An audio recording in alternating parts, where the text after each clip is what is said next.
grande de processos que a gente responde por eles. Inclusive, hoje, a gente está com um problema lá no Rio de Janeiro, em que uma equipe vinculada a uma obra do Comperj interditou a ponte Rio-Niterói. Então, todas essas questões de movimentos sociais interferindo nas obras, é um conjunto bastante amplo de atribuições. Tá. E o senhor participou só da Comperj, da Comissão Interna de Apuração, somente da Comperj, relacionada a esses fatos aqui da Lava Jato que a gente tem? Sim, Comperj. Tá. E qual que era o escopo da comissão? Por que ela foi formada? A comissão foi formada por uma demanda do conselheiro Silvio Cinedino Pinheiro, do Conselho de Administração, e ela foi criada com o objetivo de analisar desde a decisão de contratar até a assinatura do contrato. Ah, tá. Então isso não prevê aditivos, não foram analisados aditivos, nada disso, só a contratação mesmo. No caso do Comperj, nós entendemos que o que se objetivava era avaliar a qualidade das contratações. Então, nós verificamos a quantidade de aditivos e o valor deles para poder ter uma ideia da qualidade dessa contratação.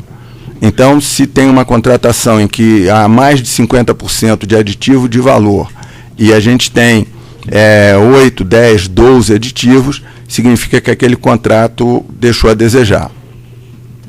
O senhor sabe se isso ocorreu na contratação que a Galvão se sagrou vencedora? Perdão? O senhor sabe se isso ocorreu na contratação que a Galvão tem no Comperj?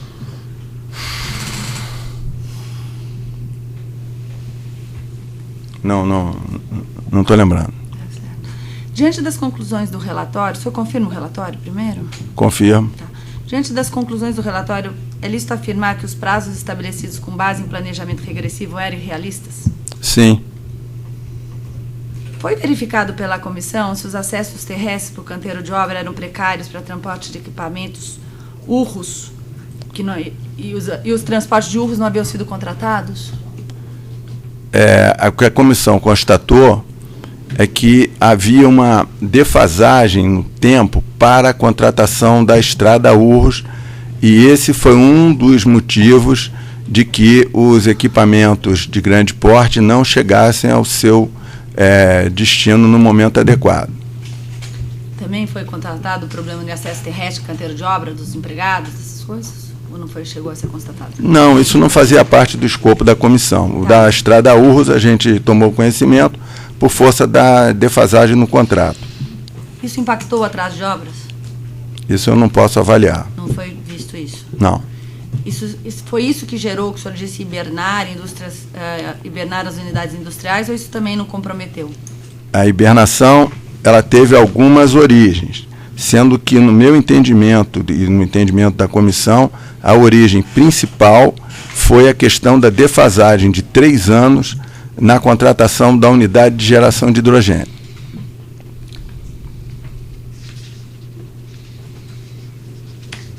Certo.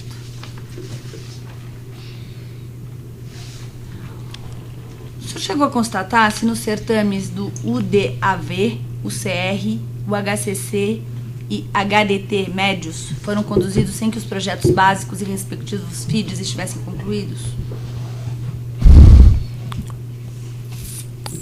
Nós tivemos, se não me engano, 9 casos em que os projetos básicos e FIDs não estavam concluídos. O DAV, salvo engano, era um deles.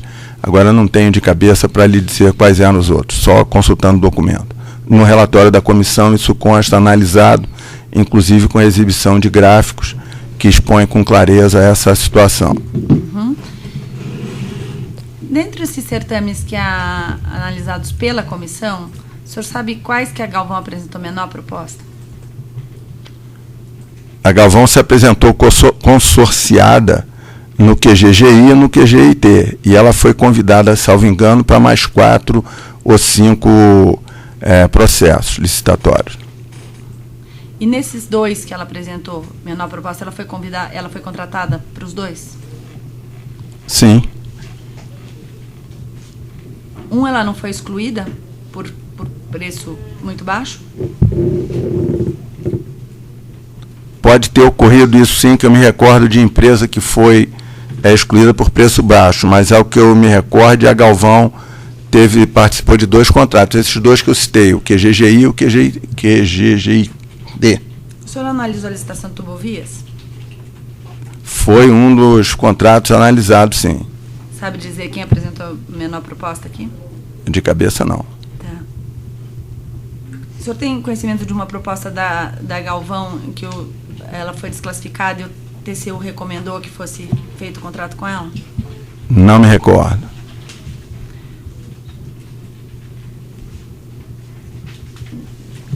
Quais as diretorias que eram responsáveis pela implantação do Comperge? Só abastecimento de serviços? O senhor já disse que abastecimento, com certeza, porque o senhor disse que era pressionado, né? Há uma divisão de responsabilidades entre as diretorias de abastecimento e de serviços. Uhum. A diretoria de abastecimento, ela é a proponente e a dona do negócio. Uhum. E ela como que contrata a diretoria de serviços para a execução das obras.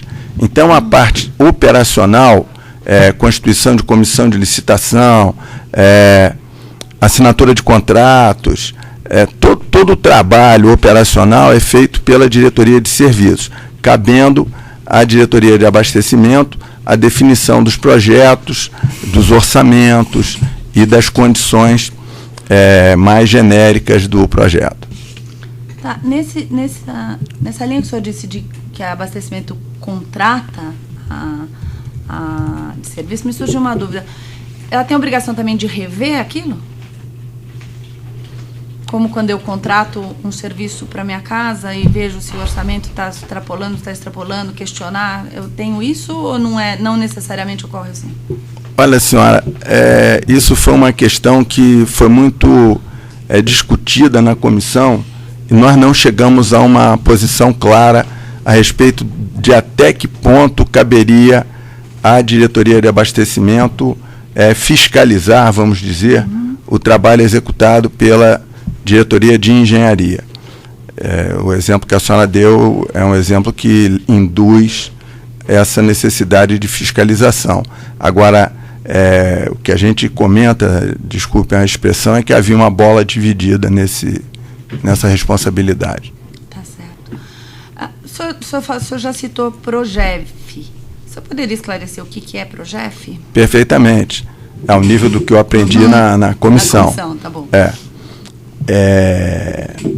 É um sistema eletrônico que trabalha associado a um banco de dados onde estão as empresas cadastradas na Petrobras, todas elas com uma pontuação de referência a itens como SMS, capital social, etc. Quando se vai fazer uma obra, se define quais são os requisitos a que as empresas devem atender para poder fazer a obra adequadamente, iniciar e concluir a obra. Quem define? A área de engenharia. Tá. E o senhor quer continuar? Tem mais? É só isso? Tá, eu ia concluir apenas o seguinte, que o sistema, então, apresenta uma lista com as empresas que atendem aquele requisito.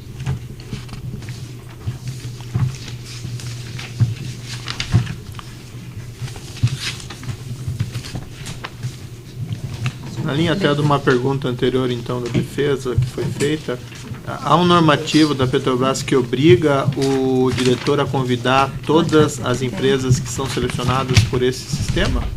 Ou ele ainda tem discricionalidade em escolher? Se é que o senhor sabe também. Eu não posso lhe afirmar. Não posso lhe afirmar. Essa que é a palavra obrigatório, eu não tenho. Porque isso é especificado no manual de contratação, que é um instrumento que não é do meu dia a dia. Certo. Isso é especificado no manual de contratação? Provavelmente sim. Isso daqui esse também, excelência, é o mesmo anexo 6 do relatório RENEST, tudo bem, mas só vou mostrar se é o Progef, anexo 5 da denúncia. Isso daqui é uma nota de Progef. Eu devo dizer à senhora que eu não manuseei notas de Progef. O que eu sei é como funciona o sistema. Tudo bem.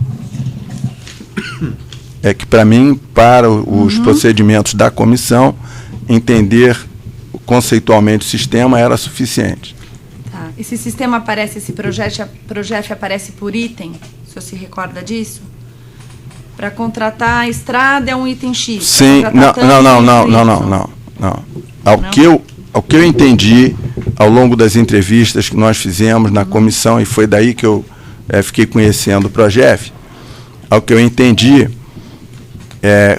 quando vai ser iniciada a obra, a equipe que está encarregada de projeto, ela vai definir quais são os valores que devem ser atribuídos para, então, selecionar as empresas. Só para ficar claro, quer dizer, alguém do projeto diz precisa ter 5 nisso, 6 naquilo, 7 no outro. Isso. E aí tem um filtro que diz essas Perfeitamente. empresas têm 5, 7 e 8 ou acima. Perfeito. Tá. E como eu comentei anteriormente, isso nem sempre foi observado. Tá certo. O senhor sabe se quando não foi observado em que sentido? Desculpa, empresas que não tinham e foram contratadas? Isso. O senhor observou também se empresas que tinham não haviam sido contratadas? Certamente, porque 15 empresas se apresentam para uma licitação, elas vão se consorciar, então 2, 3 vão ser contratadas, as outras todas vão ficar de fora. Não. Eu não sei se entendi a sua pergunta. No convite. O senhor disse que teve empresas convidadas que não tinham nota. O senhor deu o exemplo da Dell. Sim. O exemplo oposto eu não tenho lembrança aqui. De ter verificado ou de ter ocorrido? Eu não me lembro sequer da gente ter verificado se tinha acontecido isso. O senhor falou um pouquinho do relatório da RENEST, eu só queria saber se o senhor participou da RENEST também, ou o senhor leu como nós todos lemos aqui, que está no processo, ou que passou nas suas mãos? Eu sou encarregado de custodiar esses relatórios. Então, como esse relatório era um relatório importante, tinha correlação com o trabalho que eu tinha feito no Comperj, eu li o relatório da RENEST, sim. Tá. Só voltando uma questão do Progef, todo mundo interno da Petrobras que contrata tem noção do que é Progef? A senhora está me fazendo, desculpe, a senhora está me fazendo uma pergunta que eu não posso responder. Se todo mundo tinha conhecimento, eu não sei. Estou satisfeita, Excelência, muito obrigada. Outros têm perguntas? Algum? Tem? Pode, por gentileza, alcançar o microfone? Pela defesa de Eduardo Augusto Galvão. Senhor Pedro Aramis, o senhor conhece Eduardo Galvão? Não. O senhor conhece Dario Galvão? Não. Nunca esteve, portanto, reunido com nenhum dos dois? Aí já é uma outra situação. Eu, em 2 ou 3 oportunidades, eu tive reunido com um conjunto de empresários em função de dificuldades nas obras do Comperj. A convite do diretor Paulo, eu participei de uma reunião em que estavam presentes vários empresários. Agora eu não sei dizer quem estava, quem era, eu simplesmente fui chamado porque houve uma sucessão de comportamentos inadequados nos canteiros e o diretor Paulo me pediu para participar da reunião porque ele entendia que o aspecto de segurança era um aspecto predominante no que ia ser tratado. E, na ocasião, eu tive a oportunidade de fazer ver a todos os presentes que eles eram responsáveis pelo comportamento dos empregados que haviam contratado. Então, essa foi a participação. Agora, a senhora perguntar para mim se eu conheço, eu participei de 1 ou 2 reuniões com vários empresários. Não sei se eles estiveram presentes. Agora, essas reuniões, pelo que eu entendi, não tinham absolutamente nada a ver com questão de contratação nem de auditoria, mas sim com uma simples questão da sua outra função de segurança com relação a acontecimentos de canteiro de obra, é isso, né? Sim. Ok, muito obrigada.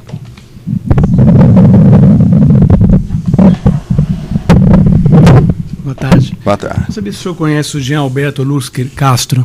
Não. Sem mais perguntas? Outros têm perguntas? Esclarecimentos do juízo muito rapidamente aqui. Esse preço de referência que era definido pela Petrobras, a comissão ela chegou a fazer alguma avaliação em cima desse preço de referência para verificar se esse preço de referência era compatível com o valor de mercado da obra contratada? Não, a comissão não tinha essa possibilidade, porque isso é um processo bastante complexo. Agora, o que a comissão fez foi procurar ouvir as pessoas responsáveis por esse processo, e lá elas apresentaram uma ideia geral de o que faziam e também explicaram por que houve alteração nas estimativas. No entendimento das pessoas que nós ouvimos, as alterações foram respaldadas em ideias consistentes. Agora, a comissão não entendeu assim. Não entendeu assim por quê? Porque a comissão identificou, por exemplo, um item que uma empresa apresentou como produtividade arrojada. Então, a equipe de licitação aceitou isso como um fator para redução, se não me engano, em 750 mil homem-hora numa obra. Tá? Para redução do preço de referência? Ou para aumento? Para redução do preço. Porque no Comperj, diferentemente da Renest, em que houve uma quase totalidade de bids com elevação de preço, no Comperj nós tivemos os dois casos, tanto elevação quanto redução do preço. Então, uma empresa, para vencer a licitação, ela dava um preço muito baixo, e aí havia discussão, havia revisão de estimativa, até que esse baixo passava a ficar dentro da faixa de aceitabilidade. E aí a empresa era contratada, e depois ela não conseguia concluir a obra. Então, as justificativas eram em torno de quantitativo de mão de obra, material, suprimentos, havia justificativas também relativas à remuneração de pessoal. As justificativas eram as mais diversas, sendo que teve um bid que eu não saberei especificar de cabeça, em que houve, num momento, um aumento da proposta sob a alegação de que teria que ser pago um adicional para as pessoas saírem de uma obra, ou não irem para uma obra que estava ao mesmo tempo acontecendo na refinaria Duque de Caxias. Então, introduziram um plus, e depois esse plus foi retirado. Então, isso levou a estimativa a subir e descer. E nesse sobe e desce, acabou enquadrando a empresa que aparentemente era o objetivo daquele direcionamento. Na sua avaliação, a comparação desses preços de referência com o valor de mercado da obra seria uma prova muito complexa? Para o escopo da comissão, sim. Quanto tempo que a comissão trabalhou? A comissão trabalhou de abril até novembro. No entanto, nós ficamos com um trabalho concomitante com a Passadina durante praticamente todo esse tempo. Então, uma parte ficava com o tempo dividido. Na realidade, o que ocorreu foi que nos 3 primeiros meses nós tivemos um trabalho forte da auditoria, e a partir desse trabalho de auditoria é que nós começamos a fazer os outros procedimentos. No Comperj, fazia um certame e eventualmente reabriu o certame por conta de as propostas não serem compatíveis com o preço de referência. O senhor sabe me dizer se eram incluídos novas empresas a serem convidadas nesses novos certames? Deveriam ser, mas eu me recordo de um em que isso não aconteceu. Não saberei. Só um que isso não aconteceu? Que eu me lembre, um não aconteceu a inclusão. Pode ter acontecido mais, mas aqui agora eu me lembro de um. E nos outros, em geral, normalmente entrava pelo menos uma empresa a mais. A regra é que, havendo rebid, deve entrar mais alguma empresa. Agora, teve 1 ou 2 casos lá que eu me recordo assim de ter visto que isso não aconteceu. Na Renest isso não aconteceu também? Não posso lhe dizer, não me recordo. Li o relatório deles, mas não participei ativamente, não me recordo. Na denúncia aqui do consórcio que envolve o QGGI, isso, né? Da obra do Comperj, há uma referência aqui do Ministério Público que houve a licitação aberta em 13/5/2010, foi aberta, ganhou esse consórcio com preço, uma proposta de O contrato saiu por 977 milhões em alguma coisa. O contrato foi, eu me lembro de alguns números, foi 977, depois de adicionar, se não me engano, um dado referente a intempéries que não tinha sido considerado originalmente. Então, ele teve uma fase que foi para 944 e teve oscilando aí. Esse dado aí do 977 e do 944 eu lembro bem. O que consta aqui também no processo é que em essa contratação, contrato início em 20 de 9 de 2010, e depois teve um aditivo em 4 de 11 de 2010, agregando outros 973 milhões ao contrato, chegando ele ao total de 1.951 milhões. Foi verificado o motivo disso, se havia uma consistência nesse aditivo que praticamente dobrou o valor do contrato? Apenas no trabalho da comissão, nós registramos as variações decorrentes dos aditivos, mas não fazia parte do escopo da comissão avaliar os aditivos em si. E então eu não tenho como responder a sua pergunta. A comissão não verificou se isso... Se era a pertinência dos aditivos não foi verificada. Não foi verificado. Porque estava fora do escopo. Bom, eram essas as questões. Só mais uma. A questão dos possíveis pagamentos efetuados aos diretores de abastecimento ou de serviços, isso não foi objeto de apuração pela comissão? Eu não posso garantir que foi todas as pessoas que nós entrevistamos, nós perguntamos isso, mas a várias delas nós perguntamos se elas haviam oferido alguma vantagem. E nenhuma respondeu afirmativamente. E dentro dos limites que nós temos de investigação, nós não conseguimos constatar que alguém tivesse recebido propina. Nós nos utilizamos na comissão da prova que o senhor nos emprestou para poder caracterizar isso. Essa situação, certo? Sim. Tá bom. Então, basicamente, na verdade, não é uma crítica essa pergunta que eu faço, é mais uma pergunta para saber do objeto da comissão interna, só para deixar isso. Sim, senhor. Tá bom? Então, pode interromper.